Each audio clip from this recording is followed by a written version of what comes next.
considered untouchable have collapsed, new constitutions and orders are being born.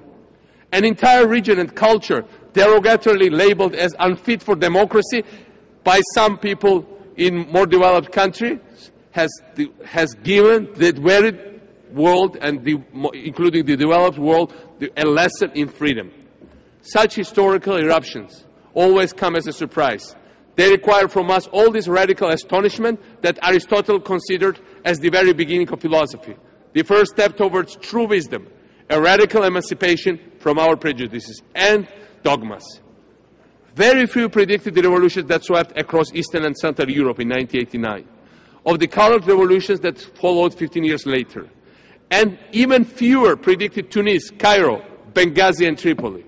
The popular call for freedom that has shaken the world in 2011 is the best, most definitive answer to the hatred that motivated the attacks against this very city.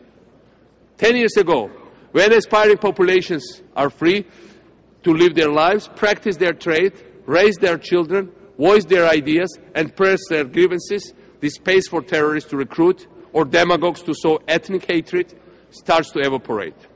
International police, military and international intelligence cooperation in the war against Al-Qaeda are still essential, protecting our freedoms over the past decade. I am proud that Georgia has borne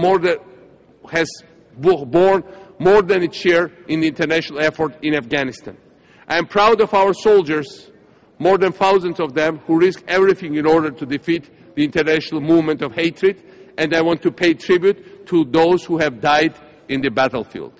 I am proud of our police who are engaged in the struggle against nuclear trafficking. I am proud that Georgia has become a provider, not just a consumer of international security. I am proud of all of this, but I am also very aware that extremists will not be defeated, terrorists will not be eradicated by military and police means alone. Terrorists and extremists can be defeated only if freedom, democracy and prosperity extend their reach in the world. This is why we welcomed so genuinely the efforts of President Obama and President Rousseff in launching an open government initiative. The world has to respond to the universal call for freedom and justice, and only a coordinated response to this call can guarantee our common long-term security. Georgia is really, once again, willing to take more than its share in the international effort. Our experience of radical post-revolutionary transition over the post-8 years could well be useful for the newly liberated lands. In 2003, we were a totally failed state, a dying economy, a country destroyed by corruption and authoritarian structures. In 2003, a peaceful popular revolution brought to power a young team of reformers. From one day to the next, we were in charge of a fragile country in a totally hostile geopolitical environment. We discovered quickly that the slogans, roses, flags, and other tools we used as opposition and civil society leaders would no longer suffice.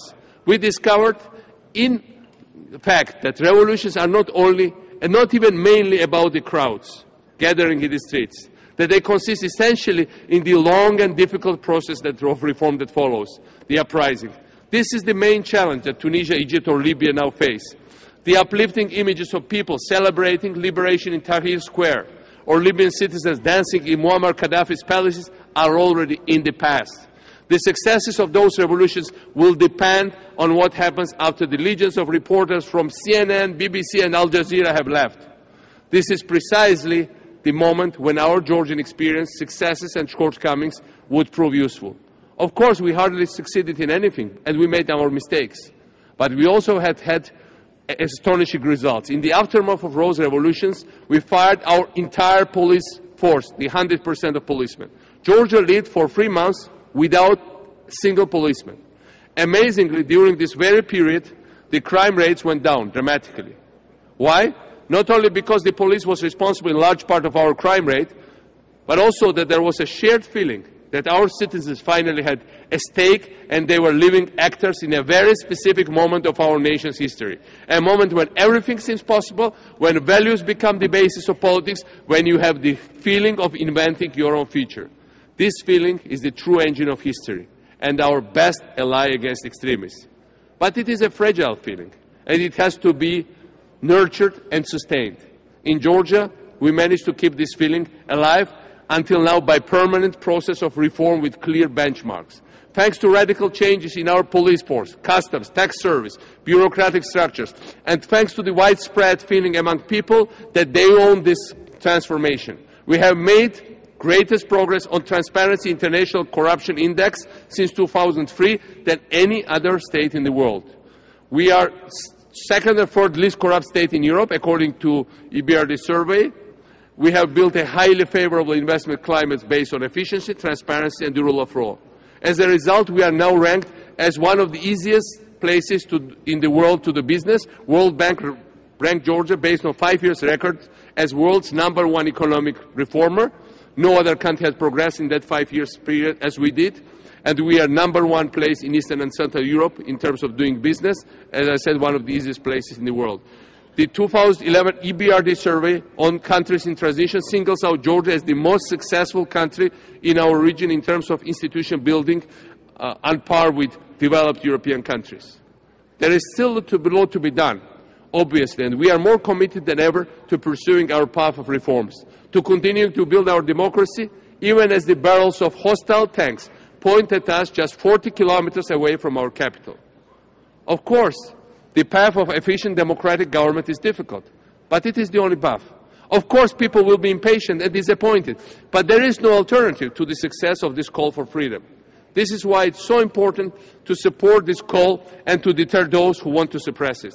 This is why we supported the NATO-led intervention in Libya and the initiative of UK, France, and the US. This very fact that NTC is now sitting here in this room and Gaddafi no longer can speak from this podium can give the hope to the future to all of us. The very fact that this effort was approved by the UN Security Council has shown that this institution can actually be the essential framework of the defense of human rights.